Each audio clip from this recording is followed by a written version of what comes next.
don't think I'm forgetting anything, ladies and gentlemen. How you doing? My name is Brett. It is episode 966 of Pop Culture Crisis. If you don't know what the name of the game is right now, the name of the game is all sorts of weirdness happening in studio with tech issues, weird stuff going on the YouTube end. They've changed the way their UI looks right now. I'm all flustered. It's very, very weird. And to help deal with the fact that I'm all flustered is my co-host.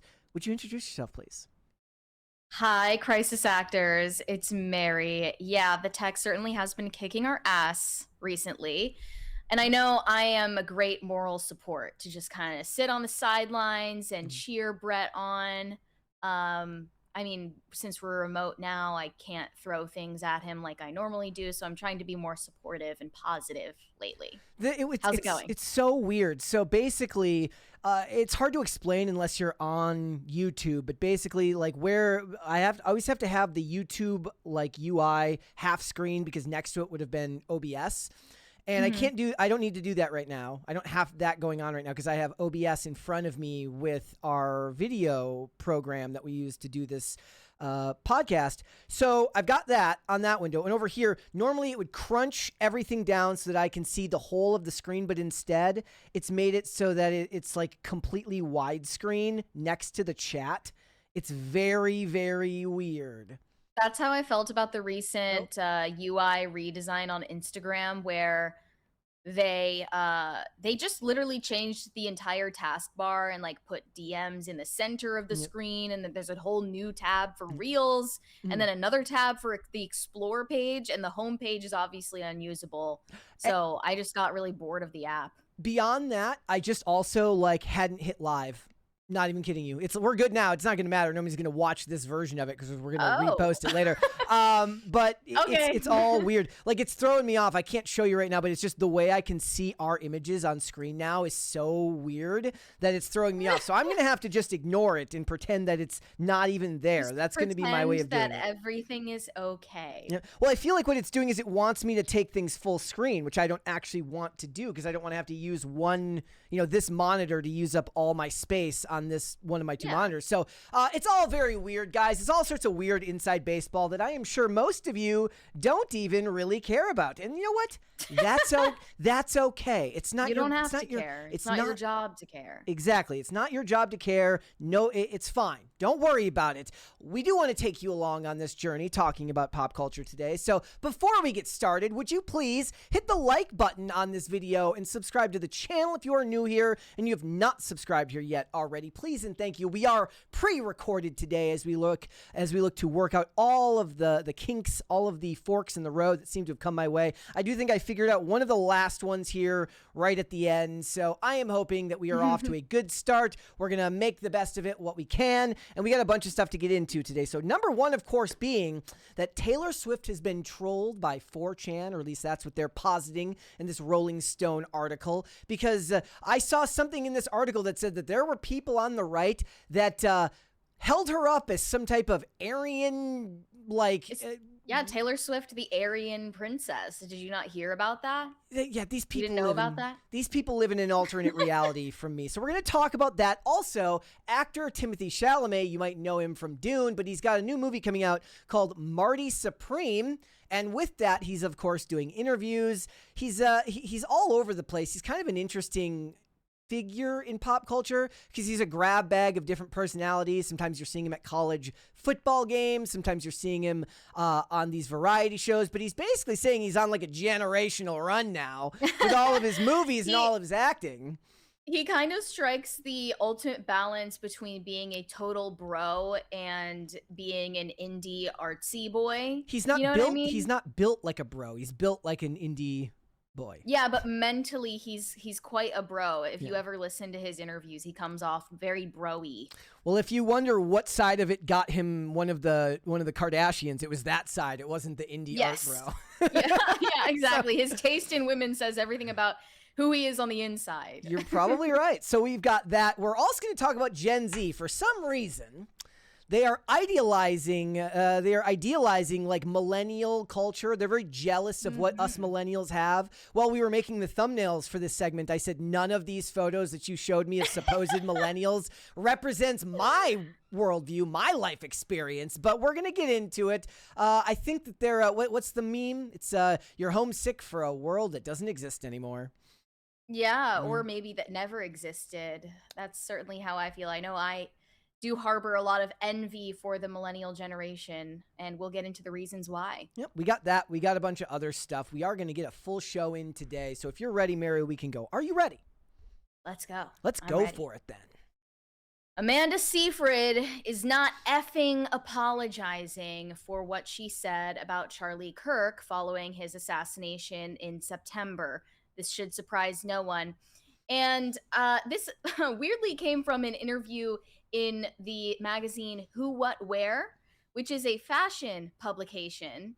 I guess I should not be surprised either that a fashion publication is printing political commentary from celebrities either, least of all me, neither any of you. But in this interview, it's a long form discussion, and they do eventually get into this backlash that she received for what she originally said following the assassination, which I'll read to you here. This was from back in September. She commented on an Instagram post about Charlie Kirk's death, calling him hateful. They say, of course, try as she might, Seyfried does occasionally end up in the fray. That was the case this past September when she commented on Instagram.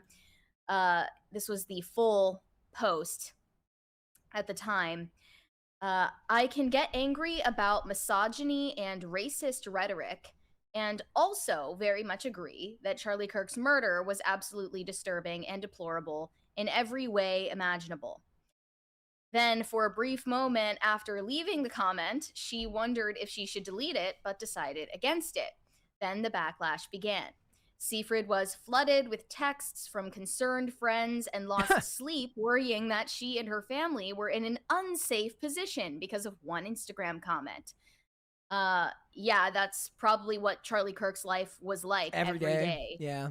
Worrying that he and his family were unsafe because of his public work. She woke up the next day feeling resolved about her position and took to her own Instagram to clarify her comment rather than backing down. And now this is her clarification that she is standing on business and doubling down on what she said. She said, I mean, for F's sake, I commented on one thing. I said something that was based on actual reality and actual footage and actual quotes. We're all out of context clips of Charlie Kirk on college campuses, I'm sure. What I said was pretty damn factual, and I'm free to have an opinion, of course. Ironically, that's exactly the point of everything that Charlie Kirk was talking about. He was encouraging people to have and express their opinions, and that's why he was engaging with people he disagreed with on a daily basis. She continued, thank God for Instagram. Never thought I would hear those words out of anyone's lips. I was able to give some clarity, and it was about getting my voice back because I felt like it had been stolen and recontextualized, which is what people do, of course. It's just so ironic because she's saying that she was the one who had her voice stolen, not the person who was murdered in cold blood while speaking their mind on a college campus. And then, of course, being taken out of context all the time, Charlie Kirk was being recontextualized and misrepresented, hence why Amanda Seyfried had the impression that he was a hateful person in the first place. The only thing that the last couple of months has really radicalized me on is that the internet needs to go. That communication on the internet should be, you should just dismiss it. Like, you should not expect to have a rational and reasonable discussion with someone. Everything is clipped. Everything is taken out of context. Everything is recontextualized, as she said, just by the very nature of being in a different place as the person you're having a discussion with.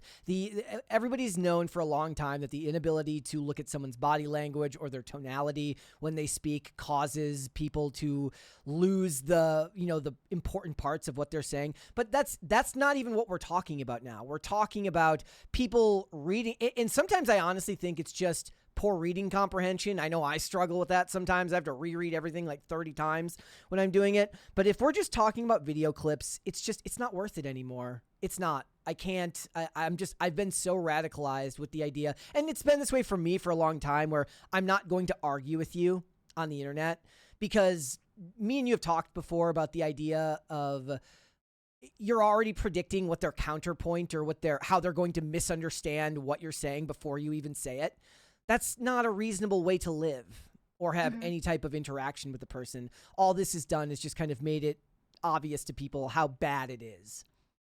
Yeah, I don't know if I have a decided stance on dead internet theory. I can't say for sure that most or all interaction on social media is fake and botted, but it is inauthentic. And maybe in that sense, dead internet theory is correct, even though you may be interacting with a real person on the other end of the screen. It's not an authentic communication. An authentic communication can only take place face to face. And that's what Charlie Kirk dedicated his work to. And he got no credit for that from people like her. Even that has its flaws in some ways, because you're on a microphone rather than having an actual sit-down discussion. There's an audience there. Like, you're already at a disadvantage in a lot of ways if it comes to having rational discussion. But that's not about changing the mind of the person you're talking to. That's you trying to change the mind of the people who might come across the material.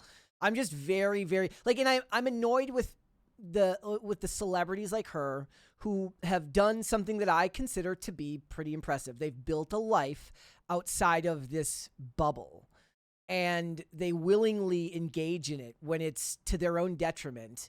And I'm always surprised at the amount of people who are willing to bring it upon themselves to enter the political space when they've made a career that didn't require it. Amanda Seyfried is making the mistake that Jennifer Lawrence avoided recently in the New York Times interview. She should probably listen to it to learn a lesson about how to celebrity, because after that part of the interview concerning Charlie Kirk, they went into a conversation about people losing their SNAP benefits. Yeah. And as it usually goes, these celebrity interviews are conducted in either studio spaces or at restaurants, very high-end, like Michelin star restaurants. That's usually where the journalists go to interview celebrities in a more organic setting. And here's how it continued. Regardless of how frequently Seyfried publicly engages with discourse, it's clear while speaking with her that politics are at the top of her mind.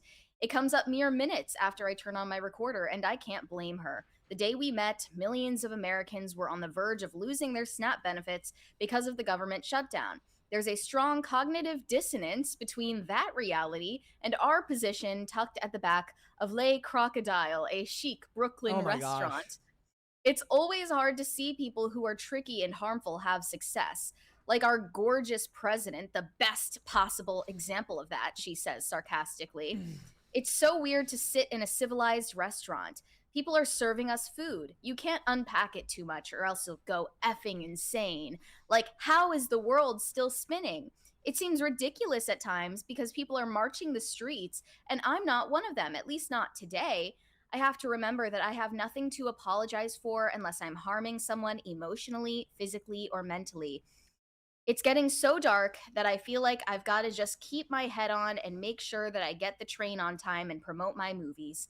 A lot of people's lives depend on that movie being promoted. Can I just speak to the absolute lack of self-reflection, the lack of understanding what she just said? Because granted, let's be real here. There was never going to be a conservative queue outside of the theater for the housemaid or whatever it's called. That was never going to happen. But it is a fact of life that many in Hollywood understood decades ago, that when you're on the press tour for your movie, you avoid religion and you avoid politics, just like the dinner table with your in-laws, right? You just don't talk about it. But she's like, I gotta keep my head on straight and go promote my movie. Also, fuck half the country. Like, right, exactly. Like, she's at once stating that a lot of people's lives depend on her promoting whatever movie it is she's promoting. Probably The Housemaid. meaning not their lives, but their livelihoods, Mm-hmm. their jobs behind the scenes depend on her marketing this movie properly. Correct. But she's not talking about the movie. She refuses to talk about the movie. And instead, she's going on all of these brain dead, self indulgent rants about Trump and Charlie Kirk and all these other people she hates. And then they title the article, Amanda Seyfried is the queen of keeping it real. Again, even if they did, and I'm sure that they did get into the movie at some point, but that's not the point. The point is they're always you and I both know which clips are going to be the ones that catch. Well, And it's not the one, and it's not the it's- ones talking about the movie.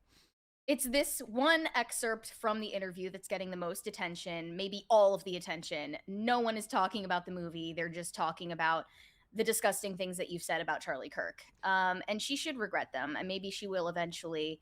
It just comes off as so out of touch. And aside from Amanda Seyfried and what she said or saying about Charlie Kirk, it is just getting really exhausting.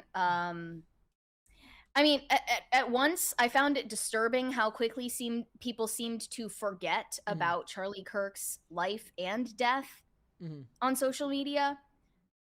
But also, at the same time, it's just been this lingering specter over all of the conversations on social media. And maybe that's just my algorithmic bubble that I'm interpreting. And that's to say nothing of all of the theories that are still circulating about like the motive behind his assassination or who really killed him or why or who benefits from it. It just seems totally detached from the substance of what happened. And that happened almost immediately. I mean, that conversation ensued literally minutes after he died. Yeah, it's very disheartening in a lot of ways. I'm gonna always remember too when this happened, because I was on my honeymoon when this happened and got that news and was like checking your guys' stream, when I was in my absence. So it's all very like I'm just annoyed with the celebrities because they don't need to do this. And I'm going to maintain my position. Actors do not want to be actors. They want to be pop stars because pop stars are encouraged and they benefit from talking about this stuff because they've already written off the average conservative person as the target demographic for music, right? I don't think of music in the terms of the idea of the 4-quadrant movie, men, women, young and old. I don't think of pop music as 4-quadrant music. If you're in some pop group with a bunch of girls and you're singing Eyes on Palestine, that's fine because that's your whole demographic anyways. You're like, maybe Taylor Swift is outside that bubble and has her own coalition of people that love her in the conservative space, but most pop artists are rewarded for speaking on political issues.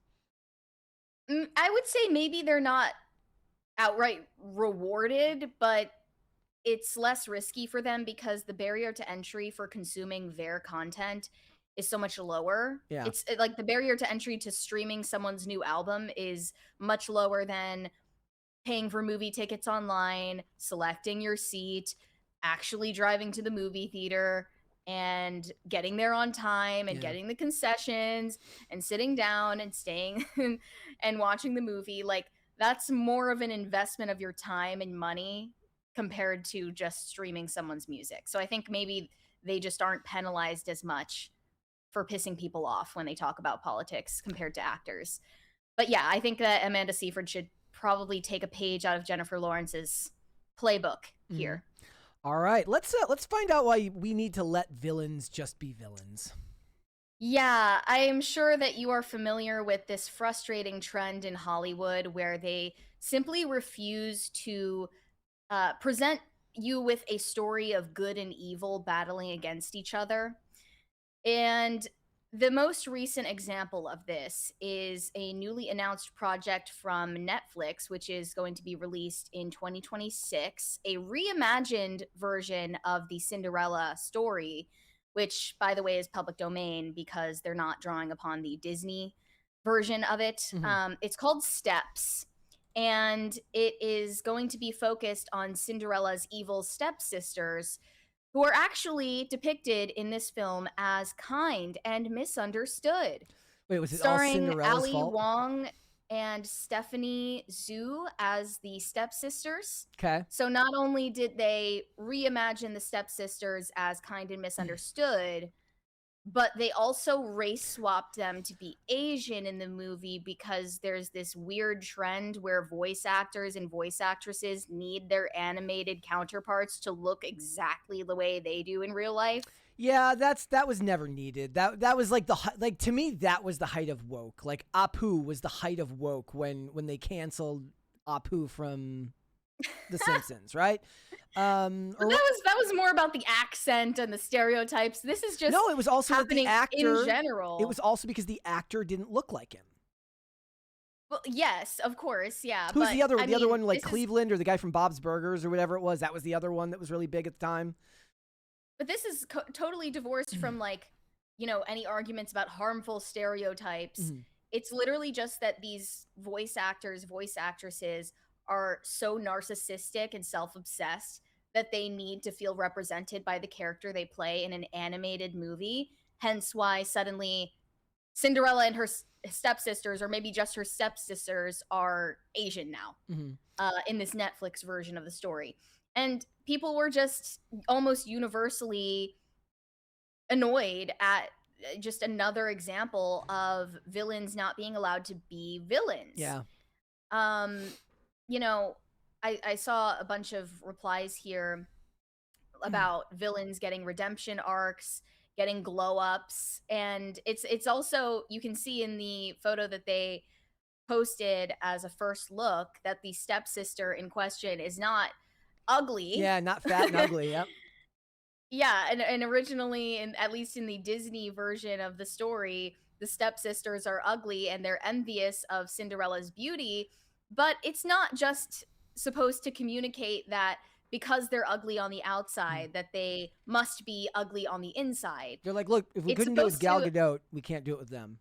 When a villainous character is ugly on the outside, it's supposed to communicate that their ugliness on the inside is exuding from them superficially.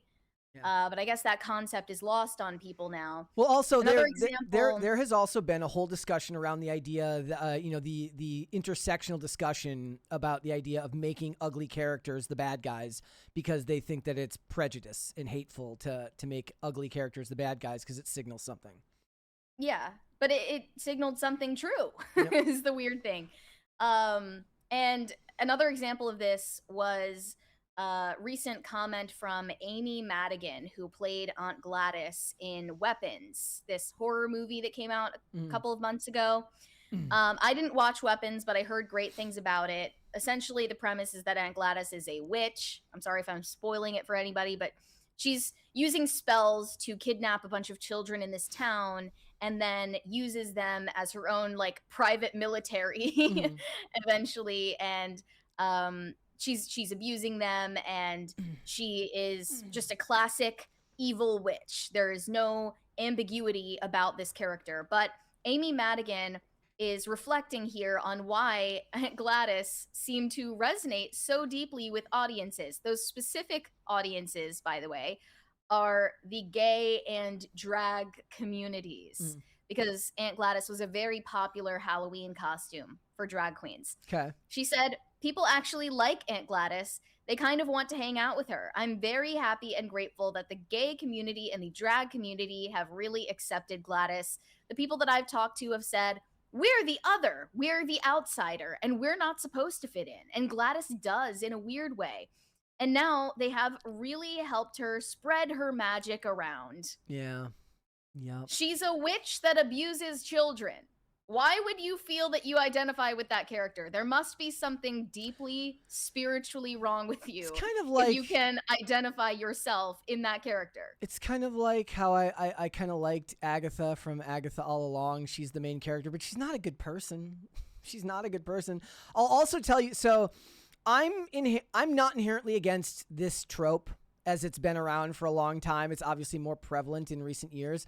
I think one of my favorite examples, since I haven't got a chance to bring up Person of Interest in a long time, there's a character in that show named Elias who is he's a mob boss who ends up knocking off all of the 5 families in New York in the show.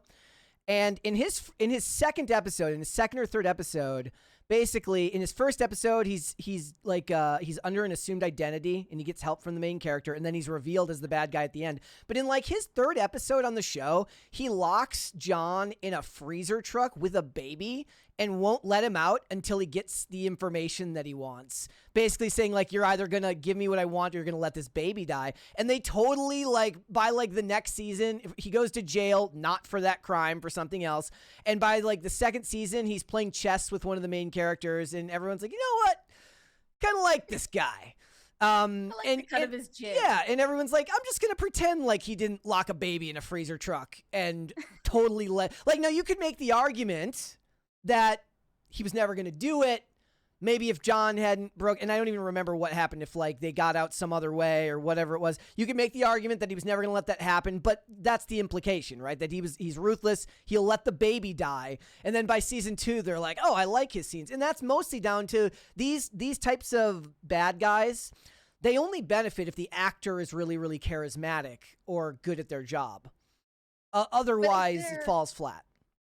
If someone playing a villain is good at their job and is more, is convincing as a villain, you should not end up leaving the story feeling that you identify with or sympathize with them. Yeah. Yep. Right? I agree. Like, I'm just saying, like, it's a huge red flag if you watch Weapons and think that Aunt Gladys is like, she's probably cool and I want to be her friend.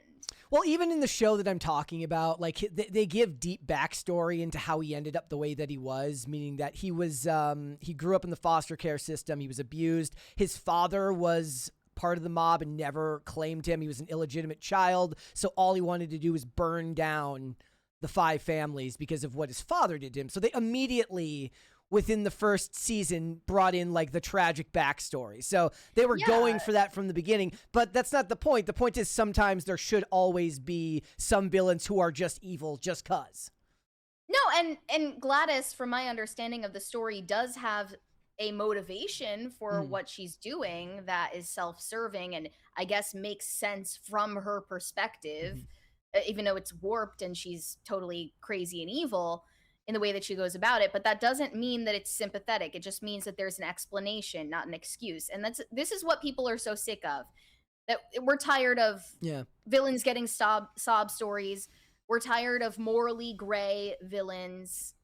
And Hollywood just seems allergic to having any story with moral clarity on screen. And Russell Crowe recently talked about the comparisons between his Gladiator and Gladiator 2, starring Paul Mescal. And he criticized it for lacking the moral core that the first movie had. He said, it's a really unfortunate example of even the people in that engine room not actually understanding what made the first one special. It wasn't the pomp, it wasn't the circumstance, it wasn't the action, it was the moral core. He said he was always committed to preserving Maximus's moral core during the making of the original. There was a daily fight on that set to keep that moral core of the character. The amount of times they suggested sex scenes and stuff like that for Maximus, it's like you're taking away his power. So you're saying at the same time, he had this relationship with his wife. He was effing this other girl. What are you talking about? It's crazy. So not only do they want to strip villains of what makes them villains, but they also want to make even protagonists and heroes morally gray. I was just rewatching Batman Year One, the animated movie. This is like an adult animated Batman movie. And in that movie, I memory hold this entire plot. Commissioner Gordon, he's not even commissioner at this time yet. He's like Lieutenant Gordon. He's going after these bad guys, and he's within the police department. He has an affair, and his wife is pregnant at the time, and it shows him basically he comes clean rather than be blackmailed, because like the people in charge, like the commissioner of the police department who's on the take, is basically like, we caught you having this affair. We're going to expose it unless you do what I want, or unless you do what we want. And he's redeemed. That's not really the right word for it, he tells his wife rather than be blackmailed, and says, I'll take my, whatever happens, I will take what, punishment for what I did, which is, that's an interesting concept for a morally gray hero character, right? They're flawed, they're not perfect, but in this world, it's not a show or a movie about fidelity. It's a show or a movie about corruption, crime, and violence. So this just plays one aspect in it. But that's a good guy character, and it's almost like you'd rather have morally gray characters be the good guys in a movie like that than the bad guys, because I don't need to necessarily know the motivations of like a crime boss in Gotham. Sometimes being evil is enough. Yeah. Yeah. And that's more reflective of our real life experiences. Like the people who hurt us and do us wrong, they do so in ways that we will never understand. You know what I mean? Like, we are never going to step into someone else's interior life and understand why they did something wrong to us or someone we love. Why would it be any different in a movie that we're watching? And I think the ultimate reason why Hollywood has taken this turn of refusing to villainize an antagonist is because they don't have respect for the audience, and they don't think that I think it's because they don't believe that the audience is capable of speculating on their own. Really? Okay. And and like, those are questions that you might ask about a movie after the fact instead of having it explained to you and spoon-fed to you like a baby. And on top of that, they're also usually morally corrupt people in general in that industry. So of course, I think they're going to sympathize more with villainous characters. And one example that stood out to people that didn't follow this strategy was K-pop Demon Hunters, because in the movie, the villains are in the boy band opposite the protagonists, the girl band, and they are demons who are essentially hypnotizing the public into following their agenda. And this post really stood out to me. It said, "It feels like Hollywood is struggling to connect with the youth these days, and along comes K-pop Demon Hunters to make it look effortless. Something new, something different that understands what they're into, what they're feeling, and most importantly, what they need to hear." And he doesn't explain what that is, but I think what people really enjoyed about K-pop Demon Hunters, aside from the aesthetic or the animation style, was the fact that it was a moral story. Like, it had moral clarity, which is so rare to find in Western media these days. Yeah. The other example that I could think of that I think is really funny, and also maybe this is a good way to put it, is I think TV is a better medium suited for morally gray bad guys. Yes. More time to work with it. With a movie, you have a much more structured, specific amount of time that you need to get through your story, and maybe one of the things you sacrifice, unless the whole point of it is the idea of the morally gray villain, is to do that in television. In Person of Interest, basically the show's overarching bad guy, who's the guy who's in control of the opposing enemy AI, he, by the end of the show, and I'm going to do a spoiler, so if you've never seen the show, in the penultimate episode of the show, basically he locks himself in a room with the guy who created the protagonist AI, the machine, Harold, and he turns on the fire suppression system and lets the air get sucked out of the room to kill both himself and Harold, because he believes so deeply in the goal of his machine, which is to make humans subservient to it, to create a better world, because he believes that humanity is broken. So on one hand, you're like, wow, that's nihilistic and awful. But on the other hand, you're like, but he's willing to die for what he believes in. And that's interesting, but it took 3 seasons of the character being on screen. Now, he wasn't in every episode, but he's a zealot. He's a fanatic from the beginning that humanity has reached its peak. We need something new. Like, he's like, what are we going to do? He's like, what are we going to do? We need something that will, if not lead us, we'll need somebody to get us to another planet once we destroy the one we're in. And now you hear people talking about the idea of ASI, which is the artificial superintelligence, and that's what they were talking about at that time period. So you have one that's created with a moral compass, which is the protagonist, and like you said, a moral story, and the other is created with no moral compass, just objectives. And by the end, the idea that they have is like, we need to erase what has been created, and let humanity decide for itself. That is the moral lesson in that. But the bad guy's still willing to die for what he believes in. That's an example of good storytelling, but that wouldn't necessarily work in the movie. Yeah, you need the longer term continuity between characters. Otherwise, it's just the bad guy, like where he like the only way to save the protagonist from having to kill him is like the thing where they like, it's like a Batman movie. They don't die by Batman's hand. They like try to kill him and somehow they die.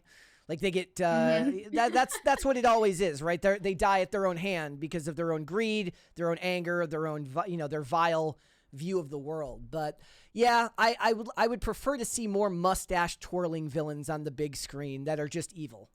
Yeah. All right, let's move on. Kelly Osbourne. So Kelly Osbourne has vehemently, repeatedly denied using Ozempic for weight loss, instead claiming that in order to lose weight, she cut out carbs and reduced her sugar intake. But honestly, weight loss does not fully explain how different she looks these days compared to her former self, nor does aging. In these new photos in London with her dramatic weight loss on display, people are commenting on this, saying, something is incredibly wrong here. We think she might be sick. We're genuinely worried about her well-being because she's starting to look more and more like her mother, Sharon, who had extreme medical complications from Ozempic and was not able to gain weight back that she lost on the medication. It's really disturbing, and I don't think that you can say this is just how aging works or this is just how weight loss works. And it does seem like she feels entitled to not be commented on despite living in the public eye, which is a delusional fantasy that a lot of celebrities have. It's the most annoying thing that that celebrities have opinions on, is the idea that you can just live, make all your money, which is heavily subsidized by your public image, meaning that you get the opportunities that you get the adulation that you get because of your proximity to the public discourse, and then somehow expect that you only get one side of that. Yeah, that's always been a total fantasy that you can benefit from being in the public eye without any of the drawbacks. And Kelly Osbourne has recently hit back at the critics of her appearance very harshly, telling them to go F themselves. Oh, nice. Even the ones who seemingly mean well, and they actually are worried about her health, especially given the death of her dad that was only a handful of months ago. So here was her first response on Instagram, calling these people disgusting. Okay. You have that? Yeah. Sorry, it's the Ollie London one, right? Here we go. Yes. Let me share. There we go. Here we are. Mean comments are helping nobody. They're just making you feel big and clever and like you have achieved something, but all you've achieved is being a bully. It's sick. Like, you're mentally ill. Another thing that is That's a millennial pause if I've ever seen one. Hold on, sorry. Yeah. strange is that you compare photos of me now at 41 years old to a picture of me when I was 18 years old. People's faces change when you grow older. And one more They usually don't sink in. They usually get wider. That's thing, and Well, I'll just get also, I don't think that your lips ballooning to 3 times their original size is a normal effect of aging, but anyway. She cuts all this together and still doesn't remove the millennial pause from every clip. That's the most egregious part of what we're seeing here, but let's continue. Soapbox. The thing that I find the most disappointing in all of this is that most of the comments are coming from grown-ass women. Women that say they're counselors, women that are mothers, women who look like they have weight struggles of their own. And it's absolutely devastating that women can't support other women. They'd rather tear them down when their dad just died. It's disgusting, and I've had enough of it. So go fuck yourself. Okay. That was cheap shot right in the middle there about how the people commenting on her weight have weight struggles of their own. Yeah. That was a little bit underhanded. I just put a tweet out yesterday, and it only tangentially connects. I said the best publicity that celebrities ever had for themselves, and I'm not kidding, was when they would go on Jimmy Kimmel and do mean tweets. And they would read something mean that somebody said about them, and then they would just kind of stare and either have no reaction or actually laugh at it. And it showed a level of humility and the ability to not take yourself too seriously. And that doesn't necessarily connect here, but she could definitely do with a little bit of removing the stick from her backside. I recently saw a clip of a news anchor who's like plus size responding to comments about her body in her news anchor accent. And that would have been originally kind of a funny idea for a social media clip if it weren't for the fact that she followed each comment up with a clap back. Yes, that's the whole point. When I said, like, when they clap back, it actually ruins it. Like, they do themselves more good by not clapping back. You thought you were taking the power away from the commenter, but in reality, you're just showing them that they got under your skin. And then in this next clip, Sharon Osbourne discusses why her daughter is being trolled over her appearance. And at the beginning, you can see another clip of Kelly telling people to go F themselves. Okay, here we go. If it weren't clear enough. This one here, correct? Yeah. So I'm just going to say it. To the people who keep thinking that they're being funny and mean. What rodeo is she going to? I don't know. By writing comments like, are you ill? Or get off Ozempic? Or you don't look right. My dad just died. And I'm doing the best that I can. And the only thing I have to live for right now is my family. And I choose to share my content with you and share the happy side of my life, not the miserable side of my life. So to all those people, fuck off. Oof. That is an Osborne. Yeah. What do you feel like when you hear that? It's just, she's right. You know, she's right. And if she's happy that she can't eat, well, she's not happy because she's lost her daddy, but she can't eat right now. She doesn't. What do you think about people who just troll Kelly or whoever it may be, who's going through obviously unbearable grief, can't eat, loses weight, and then has to put up with that because of social media? 25 years ago, that wouldn't be possible. But now you've had it yourself, right, in the last few years. Yeah, all the time. It's like, it's a shield for people that are unhappy. It's a shield. And jealousy and people's perception of somebody else. How many times have we been wrong about somebody, because of our perception, and we haven't even met them and we go, oh, so whatever, and they actually turn out to be great people. We do it, but you and I don't take the point where we spend wasting a second of our lives in writing something about them. Okay, so look, I know there was more there, but that's just the price you pay when you choose to share. If you want to grieve, you can grieve in private, and that's good, and that's fine, and you can share the content. But once you put it out in the world, unfortunately, you don't always have a say in how people will respond to it. When I posted the picture of me like thinner and from, fatter before and thinner then, people said mean shit. And I'm like, okay, I showed the picture. I did that. I made that choice. I put that out in the world. And that's fine. I'm not expecting, you're never going to get 110% reaffirmation of whatever it is you want to hear. And that would be that first of all, it goes against their business model because, you know, you get more engagement and you grow more from the negative press anyways. And if it's not for the benefit of your career, if it's just for the benefit of your family, maybe it should be done in private and not in public unless you're willing to take that risk. Yeah, I mean, sadly, people were saying really cruel things about Erica Kirk and have been Yeah. for months now.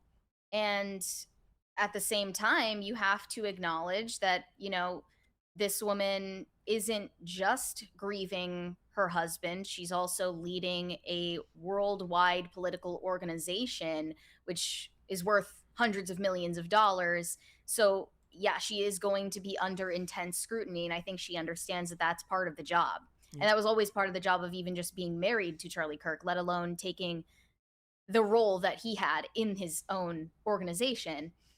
And as you said, if you want to grieve, you have the option to retreat back into a more private existence, but that's not what they want. They want all the benefits of privacy, Yeah. but none of the drawbacks. I don't post And- anything like that on, like, I guess I'm assuming she's talking mostly Instagram, right? Like my Instagram, other than I posted for my wedding and our engagement. Other than that, it's just skating because that's what it's always Yeah. been on there for me.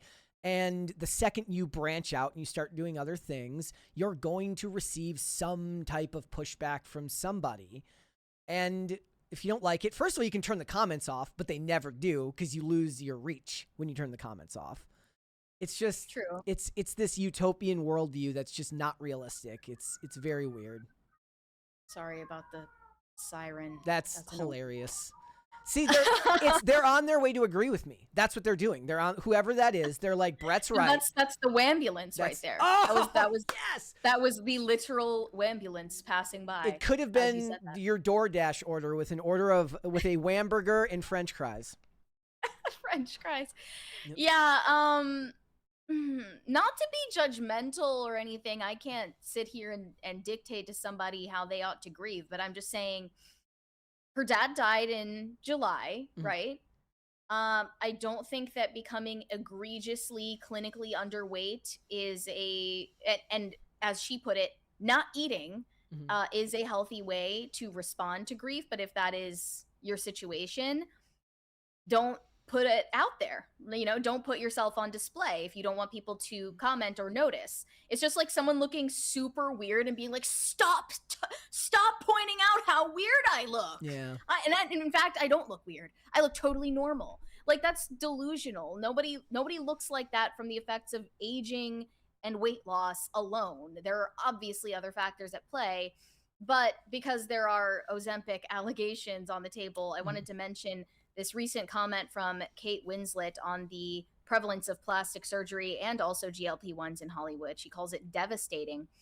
If a person's self-esteem is so bound up in how they look, it's frightening and it's puzzling because I have moments when I think it's better. When I look at actresses at events dressed how they want, whichever shape, but then so many people are on weight loss drugs. It's so varied. Some are making choices to be themselves. Others do everything they can to not be themselves. And do they know what they're putting in their bodies? The disregard for one's health is terrifying. It bothers me now more than ever. It's effing chaos out there. My favorite thing is when your hands get old. That's life in your hands. Some of the most beautiful women I know are over 70.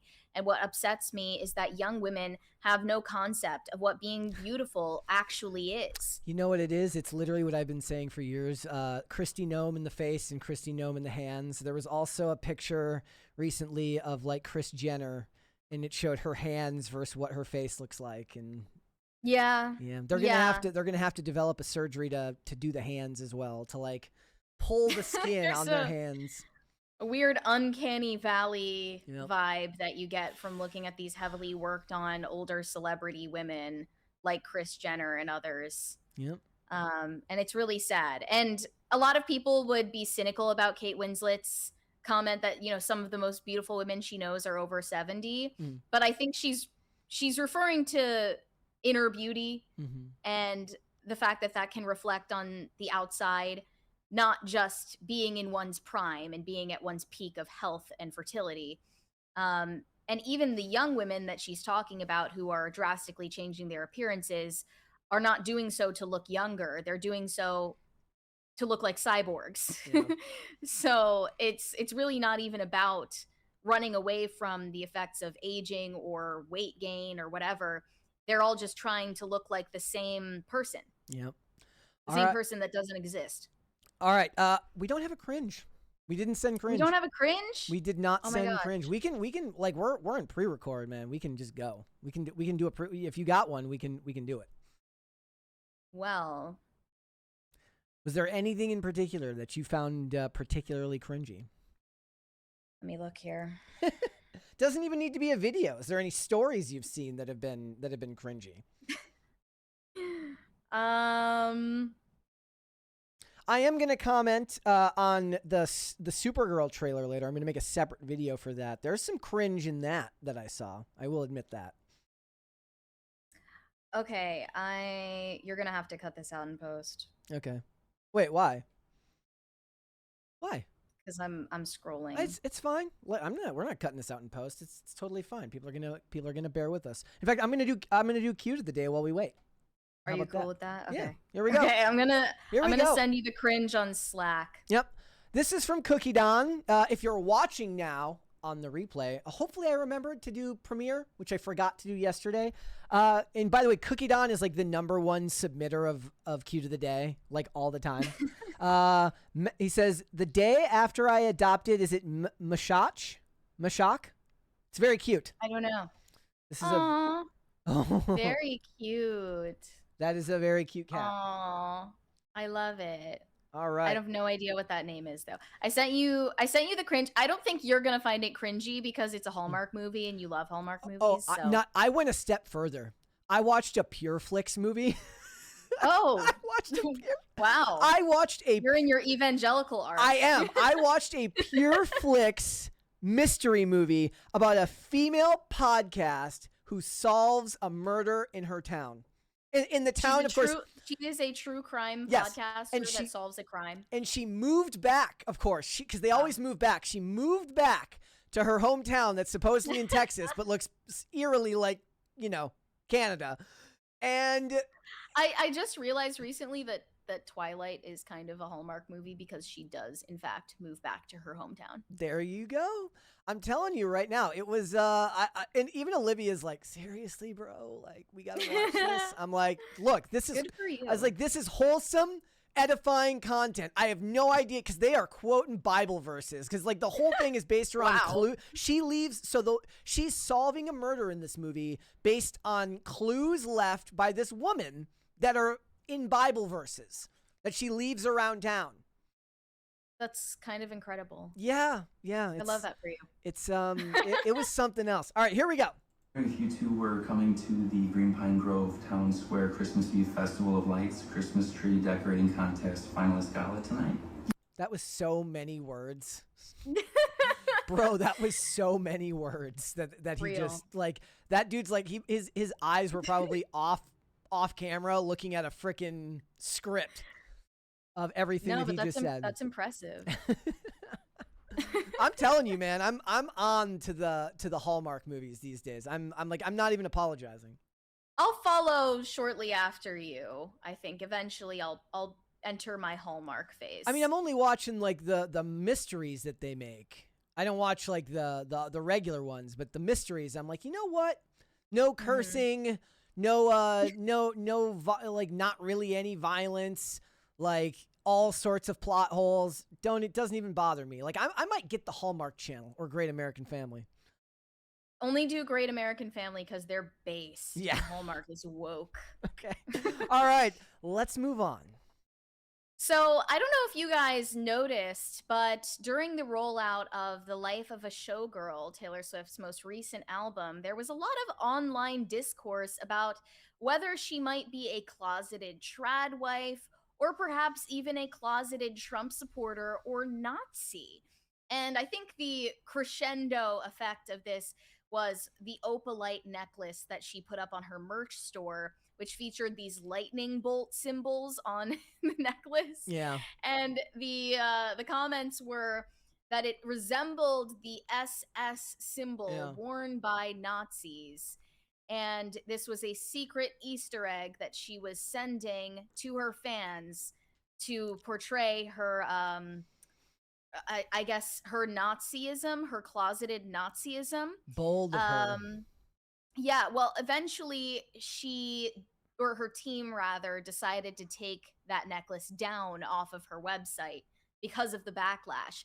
But according to a report that was just highlighted in Rolling Stone, none of that backlash was real.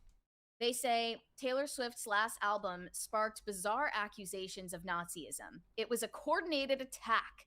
Data analysis of social media posts painting the singer as a Trump supporter or white supremacist revealed a network of inauthentic accounts. And this comes from a report by an AI startup called Gudia. I don't know if I'm pronouncing that correctly, but they analyze social media narratives to determine their origin and whether they are botted or from foreign countries. Gudia gives teams early visibility into rising narratives, showing what's gaining traction, why it matters, and where conversations are headed. By translating complex online activity into a clear, decision-ready intelligence, Gudia helps communicators act sooner, proactively manage risk, and respond with confidence. So this is the future of crisis PR, basically. And their white paper, which is analyzing thousands of posts from just the first week after her album release, was highlighted by the Rolling Stone, who allegedly is on Taylor Swift's payroll to repair her reputation. Soon, online discussion of the album turned extreme in ways many found bewildering. There were social media posts accusing Taylor Swift of implicitly endorsing the MAGA movement, trad wife gender norms, and even white supremacy with dog whistle references. While the far right have been known to claim the singer as an icon of Aryan greatness, I'm making a face right now. Nobody believes that. Despite her record of championing Democrats and liberal values, and President Trump himself disingenuously sharing AI-generated images depicting her as a supporter. Yeah, but then he congratulated her when she got engaged, so she can't win. Yes, This was a noticeably divergent trend, an apparent attempt to cancel Taylor for those presumed affiliations. The attacks largely focused on specific word choices. For instance, her use of the term savage on her song Eldest Daughter was interpreted as racist. And I hadn't even heard that one. That was the most far-fetched I've heard. And symbols, meaning the necklace that was up for sale on her website, stirring up comparisons to the lightning bolt pattern worn by the SS in Nazi Germany. I know that it bears repeating, and it's kind of cliche, but it's a Rorschach test. If you're thinking about Nazis 24/7, you're going to see an SS on this necklace. If you like Harry Potter, you might just see the lightning bolt scar that goes on Harry's head. Well, I think that this article is not just doing damage control for Taylor Swift's reputation, it's also doing damage control for the left, trying to portray this outrageous witch hunt that went on over her album as something that was propagated by bot farms in,stead of more evidence that the left is unhinged. Yeah. And that they are constantly searching for reasons to be offended where crypto-fascism doesn't exist. They say these ridiculous charges led Swifties to bemoan the current political climate, admonishing left-leaning commentators for going overboard in their attempts to identify signs of crypto-fascism in her work. One fan of Taylor said it's depressing because reactions like this end up making everyone who genuinely cares about social progress look ridiculous. The more exaggerated the discourse becomes, the more it plays directly into the right's narrative that liberals are hysterical, moralizing, and incapable of nuance. Gee, I wonder why they could have possibly earned that reputation. I remember Must have there's nothing to do with them and just bot farms that are based in Russia. There was also, I remember the story from years ago. So if you don't know who Green Lantern is, he's a DC character, and he has the power ring that he wears, right? And so there's different lanterns. So there was the green power ring, the black power ring. There was all of these power rings, and then there was a white power ring that they eventually had to remove because it got some pushback because you can't buy a white power ring. That just doesn't sound right. Well, when was that? This is I'm talking 2012, 2013. Okay, so I mean that would have been in the infancy of social media. But I'm saying it not already so much was where we're at today. it was already like too much at that time where they're like like you'd think back in 2012 they'd have been like, that's a stretch. No, apparently not. And a lot of people do say that like 2012 is when everything went to shit. What Taylor Swift's defenders didn't realize, however, was that they were pushing back against a false narrative that had been seeded and amplified by a small network of inauthentic social media accounts. Worse, they were helping to disseminate these bad faith allegations by earnestly engaging with them.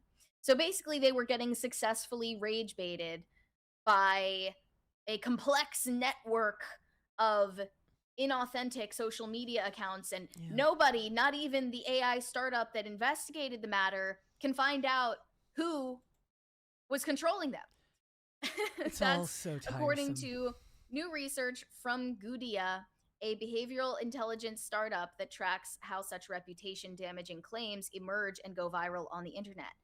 In their paper examining more than 24,000 posts and 18,000 accounts across 14 digital platforms between October 4th, the day after the album came out, and October 18th, shared first with Rolling Stone, the firm concluded that just 3.77% of accounts drove 28% of the conversation around Taylor Swift and the album during that period. This cluster of evidently coordinated accounts pushed the most inflammatory Swift content, including conspiracy theories about her supposed Nazi affiliations, call-outs for her theoretical MAGA ties, and posts that framed her relationship with Travis Kelce as inherently conservative or trad, with all of this framed as leftist critique. Once the provocations were injected into the discourse, often they appeared in edgier online forums like 4chan or Kiwi Farms before migrating to popular apps. They were organically sustained by the people challenging them on mainstream platforms. So they're saying the Swifties bear as much blame for spreading the narrative that Taylor Swift is a Nazi as the accounts that originally posted about it. This, in turn, algorithmically reinforced their visibility. The false narrative that Taylor Swift was using Nazi symbolism did not remain confined to fringe conspiratorial spaces. It successfully pulled typical users into comparisons between Taylor Swift and Kanye West. This demonstrates how a strategically seeded falsehood can convert into widespread, authentic discourse, reshaping public perception even when most users do not believe the originating claim. And the one representative for Gudia, who is a Swiftie herself, said she had a gut feeling that these ideologically charged remarks about the album were tracing back to manipulative actors, hence why they went about the project of confirming this suspicion. They identified two distinct spikes in misleading activity related to Taylor. The first came on October 6th and 7th, with approximately 35% of the posts in their data set for that time frame generated by accounts behaving more like bots than human users. The second took place over October 13th and 14th after Taylor Swift released a merch collection that included the lightning bolt necklace that was referencing her song Opalite, with about 40% of posts shared by inauthentic accounts and conspiracist content, accounting for 73.9% of the total volume of conversation. Hence why the CEO of Gudia said the internet is fake. He notes that some 50% of the web is now made up of bots. This is something that we've seen escalate on our side, this type of espionage or working to damage someone's reputation. But yet, there is a plot hole here. Their team could not or did not know the identity of the individual or group behind this attack. They did discover, though, a strange connection to the Blake Lively and Justin Baldoni lawsuit. Because, of course, they're BFFs, Taylor and Blake. So they have been targeted by the same manipulative bot farms. There is a significant user overlap between accounts pushing the Taylor Swift Nazi narrative and those active in a separate AstroTurf campaign attacking Blake Lively, the smear campaign that was allegedly propagated by Justin Baldoni's team against Blake. Their data reveals a cross-event amplification network that disproportionately influences multiple celebrity-driven controversies and injects misinformation into otherwise organic conversations. The intersection of networks and the similarity of their strategies across two separate topics demonstrate a certain sophistication in the expanding industry of facilitating reputational harm across social media. The more recent Swift-focused activity of these accounts may indicate the owners of them dipping a toe in the water before pursuing other ends with this network in the future. So basically what they're saying is that Taylor Swift or Blake Lively or any other celebrity are just the beta test run for how similar activity could be used against politicians and global leaders. In order to start World War III. And then the CEO says, when we put our doomsday hat on, I think we can see that reality. It could be a test run scenario. It could be that there might be other nefarious actors, not US based, who have reasons to see if I can move the fan base for Taylor Swift, does that mean I can do it in other places? While the true intent of the person or persons behind the account cluster remains a mystery, the mechanics of their deception are relatively transparent, convincing authentic users to mock or refute outlandish claims simply enhances their reach in a given digital ecosystem. So the Swifties were playing into their hand all along, unwittingly, trying to defend their idol. They were the ones propagating the narrative that she was a Nazi the most. Yeah, I mean, the world is a house of cards now, and war is going to look a lot more like InfoWars rather than, blood wars. It's all. They conclude here, which should probably give you pause the next time you scroll past an opinion that seems precisely engineered to piss you off. There's no doubt that Taylor Swift elicits a strong response one way or the other from much of the public, yet there's no reason to assume that anyone dismissing her stated politics to weave a paranoid fantasy about her secret reactionary positions is sincere. When it comes to social media in this day and age, you can safely assume that your outrage is the point. This is what people say, at least algorithmically on my end. I will see posts where they're like, is it just me, or is my For You tab literally just made up of people designed to piss me off right now? Yeah. And my gut reaction is like, maybe you're just not as exposed to different opinions than you have as much as you think. But so many times you read these posts and it does feel like it's designed to make you angry, which is why I just disengage at that point.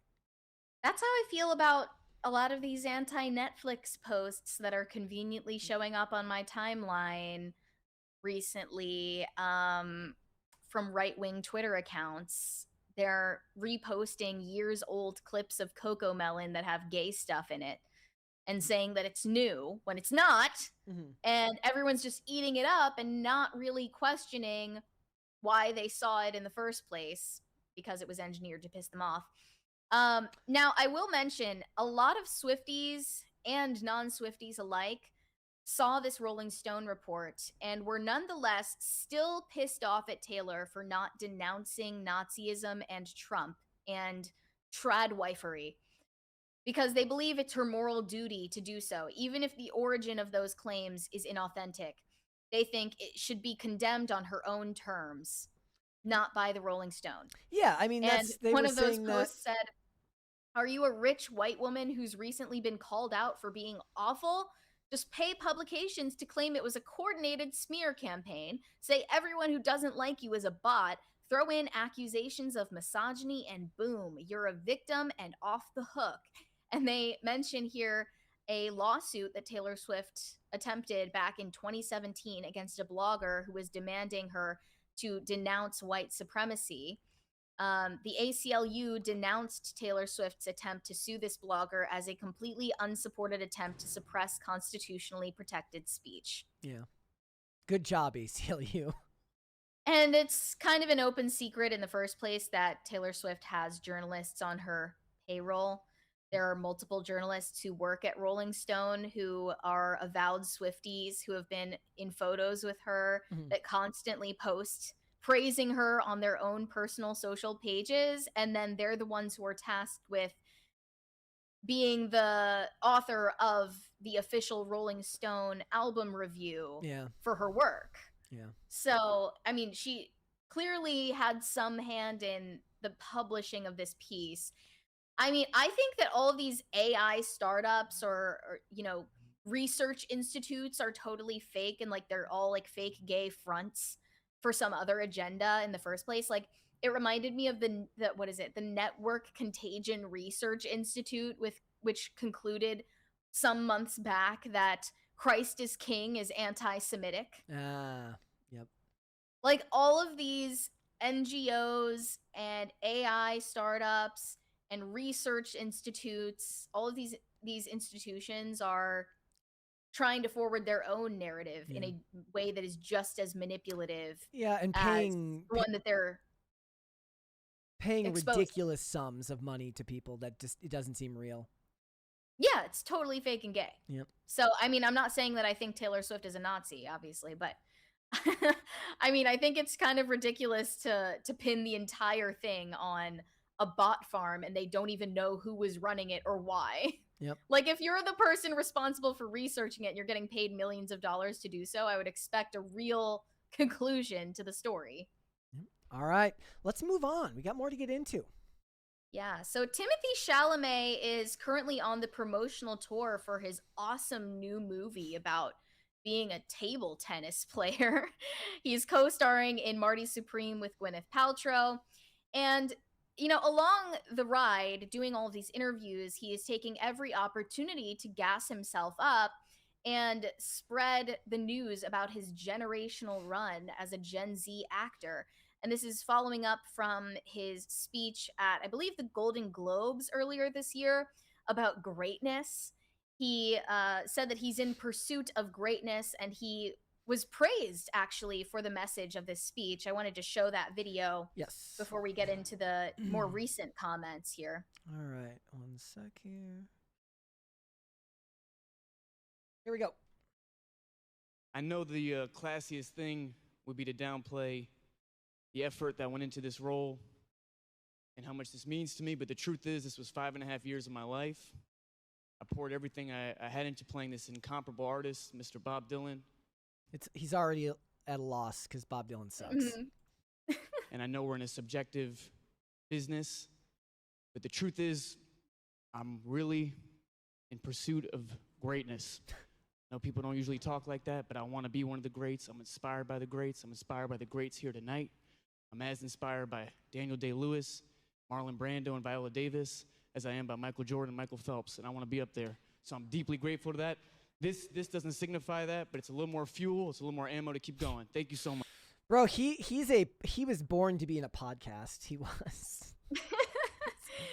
So he was praised for the message behind this speech because it's not self-effacing. It's not making a big joke out of what he does for a living. It appears that he takes his craft very seriously as an art form, and he isn't embarrassed when he's telling people that he feels this strongly about what he does. And it's a sincerity that you don't often see in general these days, but also, of course, from celebrities who kind of playfully want to I mean, the playful self-deprecation and acceptance speeches at award shows is just as obnoxious as the ones who have delusions of grandeur. Yeah. Now, Timothée Chalamet is following up from the positive response to that speech earlier this year with more similar comments that are kind of bristling people, and it's leading to accusations that he might have an ego problem. He's now, you know, promoting Marty Supreme, and this is what he had to say about his performance. This is probably my best performance, and it's been like 7, 8 years that I've been handing in really, really committed, top of the line performances. It's important to say it out loud because the discipline and the work ethic I'm bringing to these things, I don't want to take it for granted. I don't want people to take it for granted. This is some really top level shit. So now people are turning against him and saying, no, you're too far up your own ass. You're getting too big for your britches. You need to be taken down a peg for saying that, because, it's less classy to be building yourself up like that before we've even seen the evidence that your performance really was that great. Yeah. The movie is coming out in a couple of weeks, actually, so we don't even know if this is true. Yeah, But what most do you think? most people prefer the idea of the actor who goes, "Oh, I don't even watch my own work back." Like, oh, once it's done, I don't even look at it again. Like, I'm just like, because that's a lot of actors too. They're like, "Oh, I'm mortified. I can't look at the work I've done." Is that what you prefer? I don't have a preference here. I found nothing wrong with this statement. I think a little ego is fine. Like, it doesn't bother me. Like, Yeah. it's its own version of sincerity that I appreciate. Like, one of the tweets I saw said he's got a pro athlete mentality, but he looks like that. And that's fine. Like, that's fine. His craft requires something different than what a pro athlete does. His voice doesn't match his image. I feel like you don't earn the voice he has when he gives that acceptance speech until he can grow a full mustache. Until then, maybe a little bit less ego behind the voice. But even then, I'm kidding. Like, I had nothing wrong with what he just said. Now, I did hear people say, they said this would never be acceptable for a woman. And I don't know if I can think of a female actor who's that level of, other than maybe Jennifer Lawrence being like, I was the first female action star, which isn't the same thing. Like, I can't think of a woman doing something like that, but I don't have a problem with actors that take their job seriously. I don't. Yeah, I would much prefer this to, the 2010s Quirk Chungus Jennifer Lawrence performatively tripping on red carpets and talking about how she loves stuffing her face with food. Yeah. Like, I would prefer someone to be a little bit too self-serious compared to being a court jester all the time. This is Christian Bale's approach to acting, right? He takes his job very seriously. He's not going to let somebody belittle it. And of course that leads to things like Terminator Salvation, where he starts freaking out on like the director of photography or whoever it was, and he goes, "Oh, yeah. Good for you." Like, he takes his job very seriously. It's just that nobody would find Timothée Chalamet scary if he was to do that, because he's like, yeah, you risk sounding a tad pretentious in those moments, and Tom Cruise yelling at the crew who were, pulling their masks below their nose during the COVID era. But no, I don't think anybody bothered him, because he was paying, like, so much of his money was tied up into that. He's like, you're putting my job on he's not saying you're not just putting my money on the line. You're putting all of these people who are making a living on this movie. You're putting their work at risk. He's not even, because some people were saying that was him saying that he agreed with like the mandates. No, he's saying that, like, we have a job to do. These are the parameters we've been given, and you're risking everybody else's paycheck and livelihood by being stupid. Now, we can argue all day about whether the requirements were fair. Obviously, I don't think they were, but that was the truth of the matter. And I think the reason why Tom Cruise resonates with people is he takes his craft very seriously. Right. And he took Glenn Powell under his wing, who also has received a lot of respect in the industry as an up-and-coming movie star who will be on Tom Cruise's level eventually.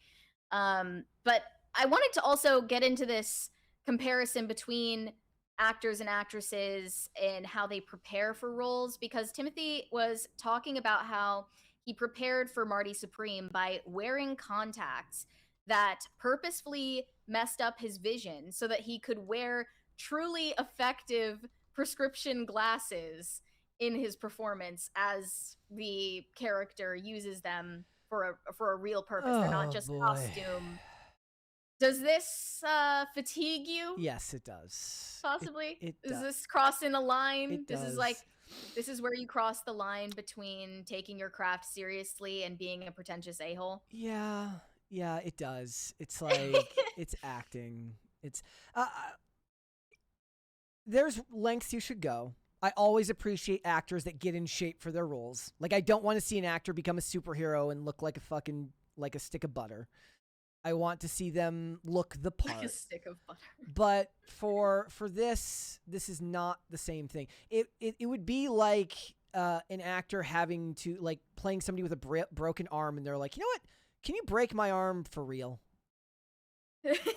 Like there was something, and I don't have it pulled up, and I wish I'd thought of it ahead of time. There was like a comment today on X. It was some interview Sydney Sweeney was doing, and I meant to post about this, where she said, like, I really loved like the fight scenes and Christy, like I like wanted to get punched in the face. And I'm like, the dichotomy between her public persona and her acting is so weird because her public persona is so vapid and is like almost a meticulously curated form of vapidness, whereas her acting persona is like desperate for approval as a serious actor. Mm-hmm. And that's yeah. What? Oh yeah. Okay, here it is. I just found it. Here's what she said. She says, "I loved the fighting sequences. We actually took all the fights from Christie's real life. Every fight that you saw in the movie was the exact combinations that she had in those fights. I told all the stunt girls, I really want to be hit, and they were down for me to hit them. We were just going at each other. There were bloody noses. It was real." So she actually performed her own stunts in Christie? That looks like what they're saying there. Now, there's some great montages or behind the scenes stuff that have been made about how they did the fighting scenes in Rocky. That's all really, really interesting to go watch, how you make it look real. Same with Creed and stuff like that. When the Creed movies came out, I like it when the actors take it seriously, but I do wonder if maybe a male actor would be, if this was Sylvester Stallone making that comment, would he be given more leeway than Sydney Sweeney? Granted, I don't see anybody like talking down to her about this, but I do imagine that a male actor would be more propped up for something like this than a female actor. Sorry, an actress. Yeah, well, I bring up the gender divide because in a recent interview with the New York Times, Kristen Stewart was pointing out how male actors are kind of obsessed with method acting, and not because it's actually effective for a performance, but because it's a performance outside of the performance. It's a performance that's tailored to impress the people who are on set before they actually begin filming a scene, so that it's not as embarrassing for them to emotionally engage with the scene. And it's sort of a defensive position, as she puts it. So I wanted to play that clip where she says acting is by its nature embarrassing and unmasculine. Okay, hold on. Yeah. There we go. Here we go. From the beginning? Yeah. Men are aggrandized for retaining self. You know, that was like, he's been really like, he sounds like a hero, doesn't he? Yeah.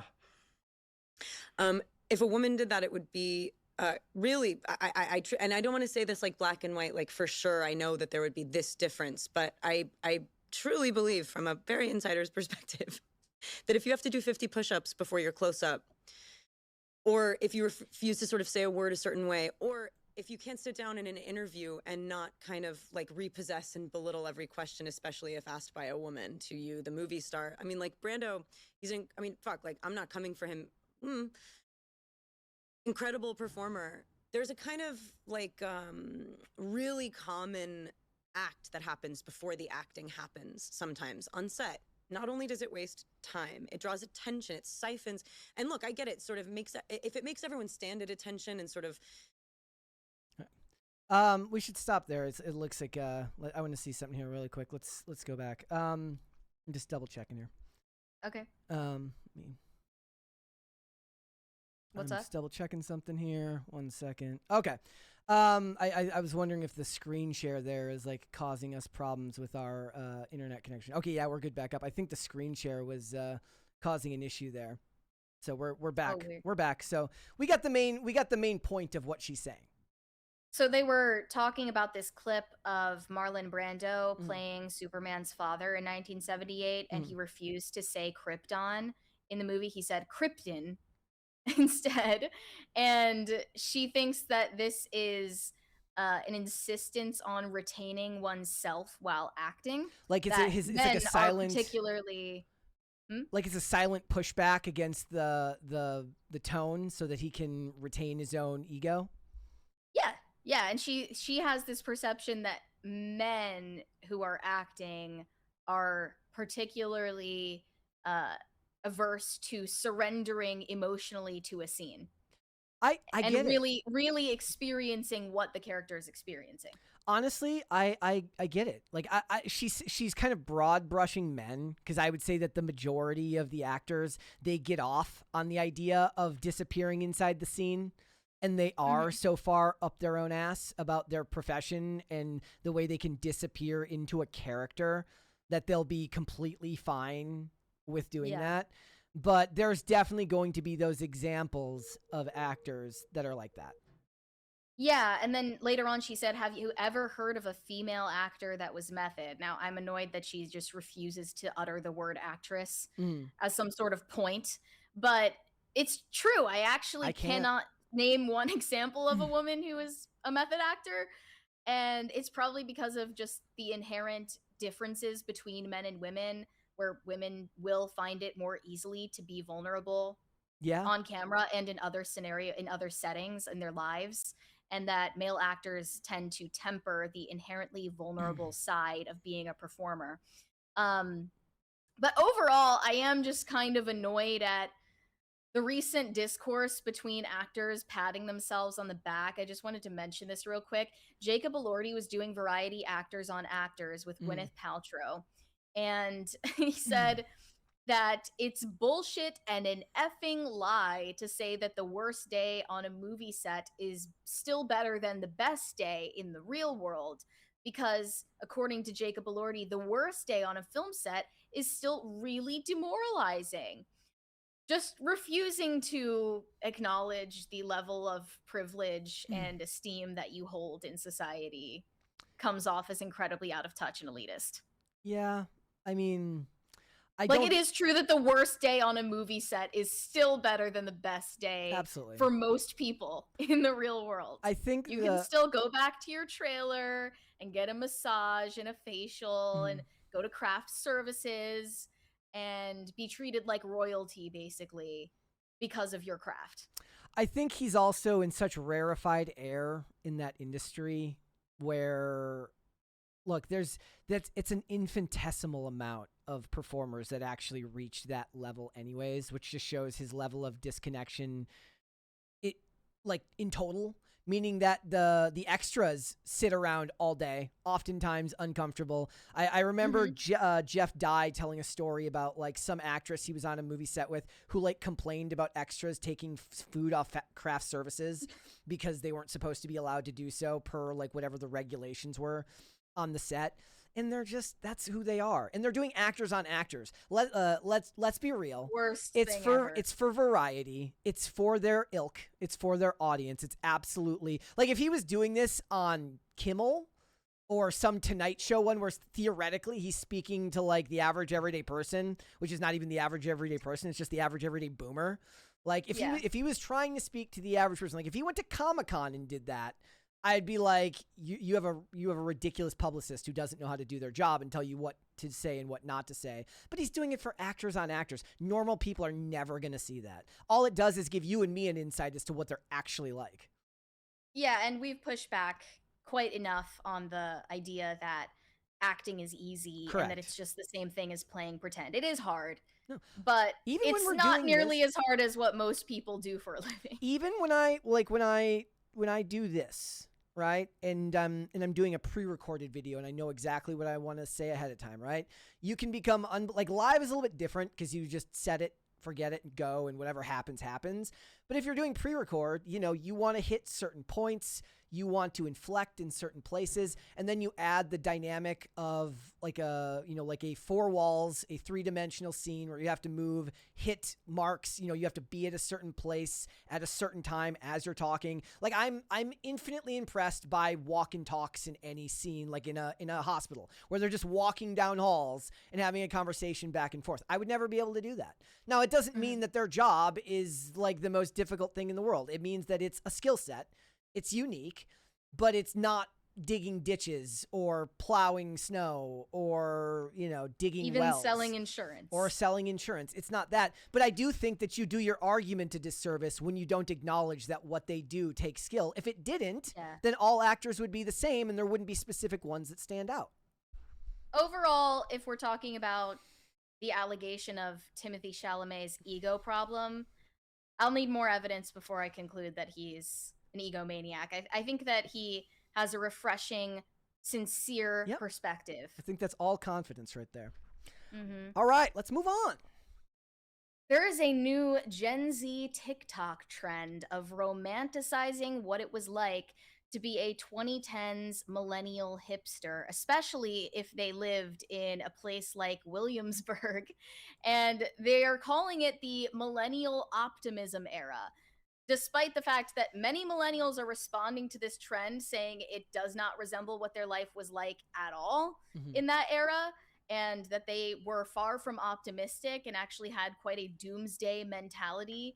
I don't know. I definitely relate to these posts. If you guys go to my Instagram, on all of my repost tab, I just repost nostalgia bait that is exactly videos like this, and it's captioned how it felt growing up watching millennials in their optimistic hipster era and wanting the same lifestyle. I'm they're showing playing the video. on this video, and all of the similar videos in this trend, they're using this one specific like indie rock song. They all sounded the same back then, and music was better. And millennials are puzzled by this trend. However, I've seen just as many millennials commenting on it saying, no, this is exactly what my life was like living in New York in like 2009, and it was awesome in literally every conceivable way, and I had affordable rent, and I had a cushy job that allowed me to afford certain luxuries. Who are these people? That was after the economic crash. Like, yeah, I don't know. I mean, I guess maybe they worked at BuzzFeed or something. And yeah, here are some of the comments. Nothing hit like that Obama era optimism. Us older Gen Z jealous AF. We were old enough to remember it, but too young to participate. Can we stop Literally right there? dreamed of working at BuzzFeed one day because it seemed so romantic. Here's the thing. Like this is the mistake they're making. The Obama level optimism. If he bailed out the banks and you were still optimistic, you weren't paying attention. Well, that's kind of part of the naivete of being in your 20s, right? Yeah. Is that they weren't actually paying attention. But it was still possible to distract yourself from the harsh reality of life. Yes, it was. At that time. It's like that post I said about the people who were reviewing the later seasons of House of Cards, and they're like, yeah, this show doesn't work now that Trump's in office. They're like, it worked when Obama was in office because it didn't feel possible. Now, because evil dictator Donald Trump is in office, suddenly Frank Underwood is just too close to home, which is, of course, also ridiculous, but there it was. One millennial commented, rent was $700 in Brooklyn. Rihanna, Lady Gaga, and Katy Perry were still making hits. We were cringe, but damn, we were free. People were not living on their own in Brooklyn. Okay, you have. I don't know. That's just what they're telling me. Are they rewriting history? They didn't have $700. Okay, probably $700 with roommates. Maybe now you're just like, the sad part is like you've got 3 roommates and you're still paying $1,300, $1,400, $2,000 a month. Another one said, I saw Foster the People in Central Park in 2012 with my besties and felt safe. Shake Shack felt new. It's just as a all millennial. it is. It's just a world before your phone was scaring the shit out of you every day with bad news. That's all it is. Another millennial said, I look back on this time and wonder if it was what the 60s were for boomers. The magic of this time will never be forgotten. So there are a lot of millennials who agree with the sentiment at the very least, even if it didn't feel as romantic in the moment. Um, Another one said this is what working for Vice must have felt like. Probably. And another one said when I was 11, I wanted to grow up and be a BuzzFeed employee so badly. Yep. In that moment, we knew we were infinite. Wow. As Ho Hey plays in the background. This is another one from a millennial. This is actually accurate. This is basically the music video to the Williamsburg millennial anthem Hideaway. Another one said, it's too bad those were the drunkest years of my life, and I hardly remember the coolest places I ended up. Maybe that's the problem. I count myself infinitely lucky to have lived through this era in my late 20s.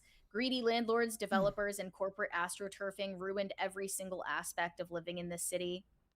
Yeah. We felt so broke, but we were doing the absolute most on tiny budgets, commuting on a fixed gear across the Williamsburg Bridge, yoga classes, huge warehouse parties, meeting up for tacos, catching shows, feeling fancy, grabbing dinner, stocking up on basics at American Apparel warehouse sales, digging for vintage, seeing amazing bands, sharing a huge, beautiful, but illegal loft with 5 other creatives. It was a beautiful time. Okay, there's what we're talking about there, right there at the end, right? Like you were all living 5 to an apartment that was meant for 1 or 2 because you were young.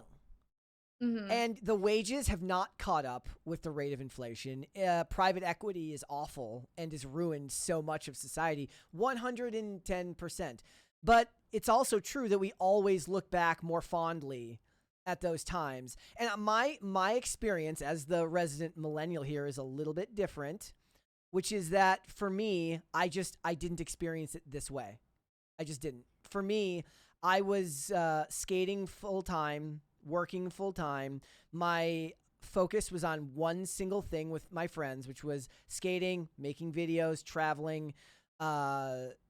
I loved it. It was great, but it was also very like I didn't live the traditional millennial experience. We did those things. We went to house parties. We went to 7th Street Entry in various, or First Avenue in Minnesota and saw bands in person. We went to concerts. We did all that stuff. We partied. We blacked out. We did all of the things that they talk about in those songs. Gen Z could also do that. They just don't. They don't actually want to. They want to hit a vape pen. I don't know if that's fair. I think there are definitely most aspects of what is being romanticized here is not accessible anymore, objectively. And it's not just that Gen Z is choosing to be miserable. Okay, yes. I shouldn't say choosing to be miserable. Let me walk back what I was saying there. I'm being unfair to the Gen Zs. I do apologize. Those damn kids. It is no. It's I and guess their damn phones. That's actually the point I'm going to make here, which is that they are unfortunately saddled with something that we were not saddled with at that time, and that is the influx of constant internet access all the time. Now there were the early adopters in the late iPhone 3 and iPhone, I guess into the 4, phase where you had internet on your phone and it was great, but your life didn't revolve around having access to the internet. Not in the same way that it does now. And you could get cheap Ubers. Yeah, I mean that must have felt like you were living in the future. Yep. For real. Yeah. Another response from a millennial did, of course, mention social media. I get why this is a thing because the vibe during this time was absolutely unmatched. I miss it all the time. Cafes were still cozy. Nightlife was fun and mostly wholesome. Going to the mall to hang out and shop with your friends was a great time. Social media and dating apps hadn't taken over human interactions. I hadn't even owned my first smartphone yet in 2012. That's the point. We were unself-conscious and free in a way Gen Z has never been. This was the last moment in time anyone can remember before everything in life started to be recorded and uploaded as content. It was the last time we were just people without constantly curating a digital avatar. Yeah. That's really the crux of the issue. There was an earnestness to the time that will never be replicated because of, how we talked about the actors just a minute ago and how they're, the male actors are perhaps embarrassed when they're doing their job, right? maybe there's a tinge of that to living your life now in the digital space where you're constantly being recorded, photographed. You can't even do something in public anymore for fear that you might be recorded on camera. Okay? Yeah. I actually make a point all the time. It's really funny. I have been skating for over 25 years, okay?